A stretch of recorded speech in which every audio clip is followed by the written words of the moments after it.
is Cream Busing and welcome to my channel where I talk about life living with a chronic illness, fibromyalgia, marriage, and where one person has Aspergers and the other has a chronic illness like a pain illness.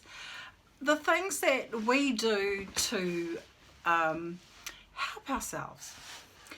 Now, in the last video, I talked about self-advocacy and I made reference to a set of codes that are part of legislation here in New Zealand. So I'm talking specifically about New Zealand, but I'm sure in other countries there's a similar code. And I will put down below a link to the code. I always refer to it as the code, but it's actually called, and I'm just reading it off the screen, Health and Disability Commissioner Code of Health and Disability Services Consumers Rights Regulations 1996. So we'll just call it the code, shall we? Anyway, I printed it out and I'm going to read some of the headings. Now, in the code, people are referred to as consumers, and the law defines what a consumer is. And it's basically anyone that's getting a health service or health and disability service. So the first one is, and I'm going to put on my glasses because I just realised I can't see a thing. The first one is, consumers have rights and providers have duties. Okay, so every consumer has the right to this code. So I'll just shut off the computer behind me. So oftentimes, it's one of those days where nothing's sort of really working the way that you would like it to. Anyway, so every consumer has rights to this code. So you can't, what they call, contract out of the code.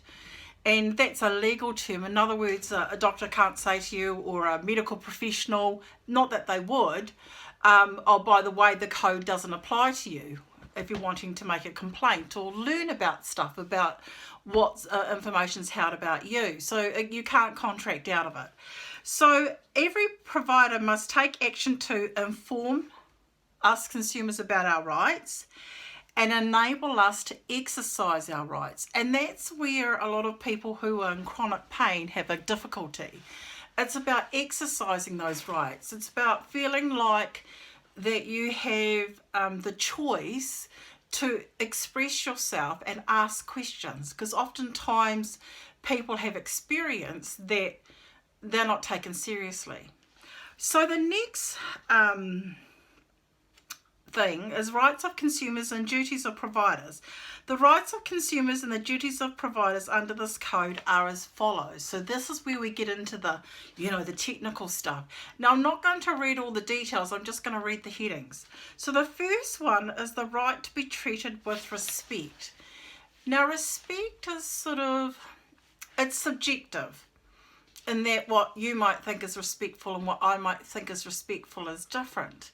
However, you still have a right to be respected. The next one is the right to freedom from discrimination, coercion, harassment, and exploitation. Now, if you have a look at one of the videos that I've got on my channel, I actually taped someone who was trying to coerce me to sign something that I thought was illegal, and it turned out I was right, but I was really, really sick that day, but I knew about this right from freedom from coercion. I also have a background in legal stuff. So it's, if you're feeling coerced, remember you can change your mind later, or you can ask for more information. The next one is the right to dignity and independence. Now, in New Zealand, you can, your independence can be taken away, but only by a judge. So, someone can't say, right, you're going to hospital and you have to do it because I'm whatever I am. The only person who can do that is actually a judge. So that's important to know, that you're not going to be forced to do something that you don't want to, because like I said, it's only a judge can do that. Right to services of an appropriate standard. Now, like all things, it's all subjective, but in New Zealand we have contracts. Okay, so I'll give you an example. We've got district health boards, and then they buy these services from the Ministry of Health. So the Ministry of Health will say, right, we want to you to provide district health boards a service of cleaning windows, as an example. What? And no, actually that's a bad example, of cleaning someone's house. Now the district health board then contracts to a provider who's on the ground. So what happens is that contract between the DHB and the person who's going to come in and clean your house, it's a service standard. And so that's what that is. So that's what this refers to. So it's good to know that. And you only really need to know the details of it when you get in trouble. The right to effective communication. So it's the gobbledygook that gets you, you know, when you're talking to medical professionals, service providers, they'll do gobbledygook. I call it gobbledygook. And you have no idea what that is. So you have a right to ask, what does that mean? How does that look for me? How will it impact on me? Will it impact on me? Now I'm just going to take a drink of coffee.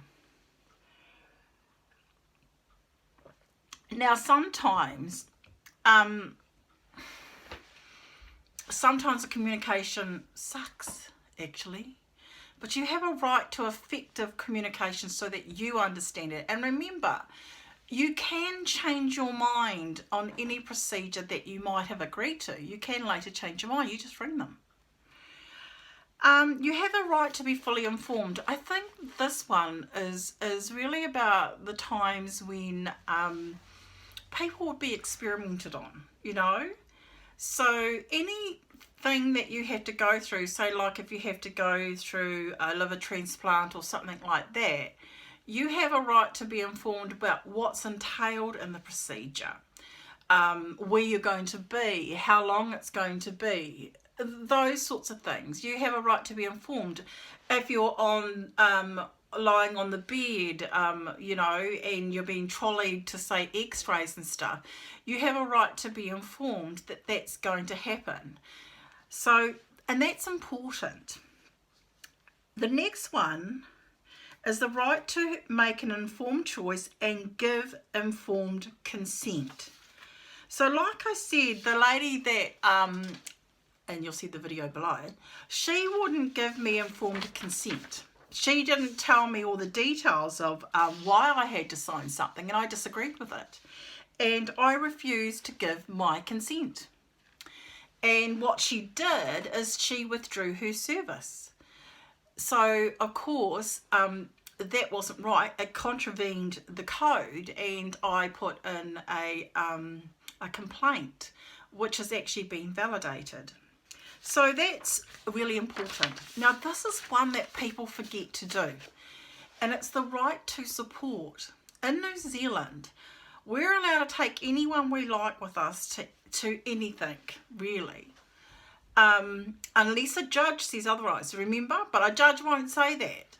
So when you go to the doctor, that support person doesn't necessarily have to say anything. They can just be there holding your hand or listening. Sometimes it's good to have a second opinion or a second person there, because not everyone's good at, if you're with a professional or you're consulting with someone, not everyone's good at giving informed consent and actually effectively communicating for lots of reasons. They're tired, lots of things, overworked, you know. So it's good to have that other person there, to help you and also to remember what has gone on. Because I found with my fibromyalgia, I'd just be forgetful. I would just forget the conversation. but I would have a support person with me who would remember that stuff for me, and I'd write it all down. Well, I use Word, use the computer. The rights and respect of teaching or research. So even if you're participating in some type of research or some type of teaching, you know, because you may have an illness that no one else has had, or anything like that, the code still applies. Research doesn't mean you can contravene the code. You can't hurt people just for the hell of it. And the last right is important. It's the right to complain. No one can take that away from you. It belongs to you, here in New Zealand, that is. Now I'm going to give you a tip. Now remember, I've researched this and I've looked at the law in New Zealand, and you must look at the laws that are applicable to your country. So, and I'll put that disclaimer down below as well. I've got a whole lot of stuff that's going down below. I best remember it. In New Zealand, it's not illegal to tape things. Now, I don't necessarily, when I go to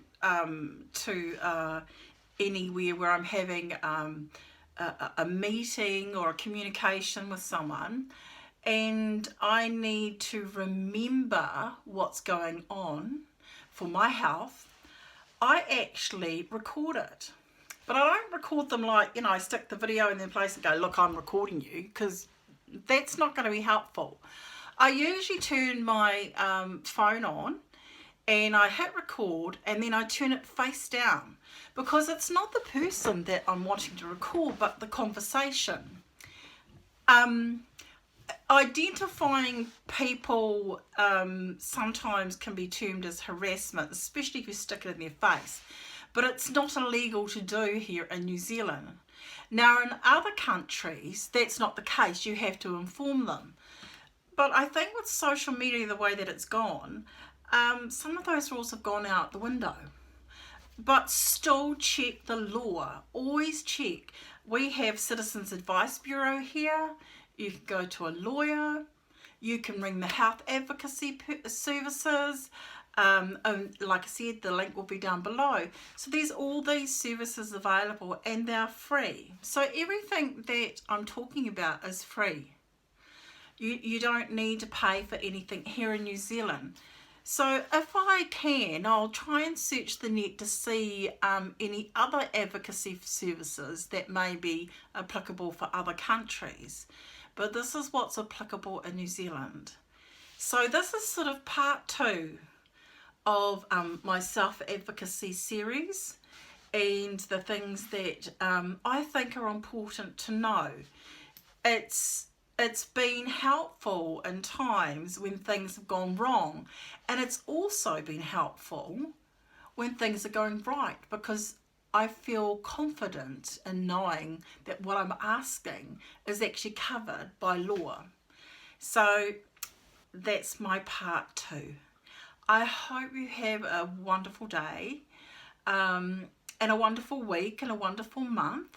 I will catch up with you soon, and we'll talk about some more self-advocacy stuff that you may need to know about.